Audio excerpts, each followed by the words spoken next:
হচ্ছে যে হাঁসের ডিম দিয়ে সিমের বিচি, আলু, টমেটো দিয়ে ঝোল করব। আপনারা দেখতে থাকেন, আমার রেসিপি পেতে ফলো করেন। তো এখন আমি সিমের বিচির জন্য ডিমটা ভেজে কমপ্লিট করব।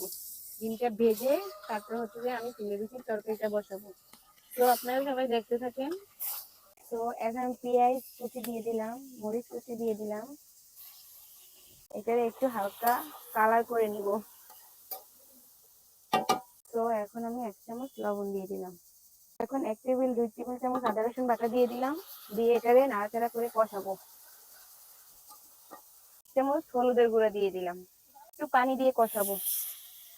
জিরার গুঁড়া দিয়ে দিলাম।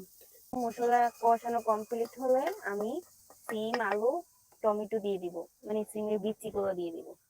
এখন আমার মশলা কষানো ডান। এখন আমি দিয়ে দিলাম সিমের বিচি, আলু, টমেটো দিয়ে 10 মিনিটের জন্য কষাবো।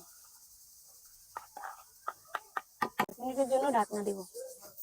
এখানে আবার বেগুন ভাজা করতেছি, আর এখানে সিমের বিচি দিয়ে, আলু দিয়ে, ডিম দিয়ে রান্না করতেছি। তো এখন আমি ঢাকনাটা উঠিয়ে নিব। এখন আমি কষাবো। তো এখন আমি ডিমটা দিয়ে দিব। ডিমটা দিয়ে একটু কষিয়ে একটু ঝোল দিয়ে দিব। পানি দিয়ে দিলাম।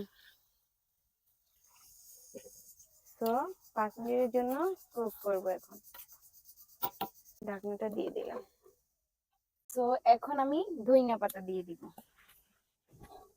ঝোলটা টানলে সুন্দর একটা কালার আসবে। একটা পাত্রতে আমি ঢেলে নিব এটা। তো আমি একটা পাত্রতে ঢেলে নিলাম। এখন কালারটা সেই সুন্দর আছে। রোজার দিন লবণ দেখা যাবে না, লবণ ছাড়াই খেতে হবে। আর যদি হয়ে যায় তত ভালো, আর বেশি হলে তো আরো ভালো। এই ছিল আজকের জন্য ভিডিও। সবাই ভালো থাকবেন, আল্লাহ হাফেজ। এখানে আবার পেঁয়াজি বাছতেছি আমি। পেঁয়াজি না, পেঁয়াজি তো ভাজা তেলে ভাজে। এটা হচ্ছে বড়া, বড়া বাছতেছি। এখানে বেশি দিছি, এখানে কম দিছি, তার মানে কি এটা পড়ে যাবে না। তো সবাই ভালো থাকবেন, আল্লাহ হাফেজ।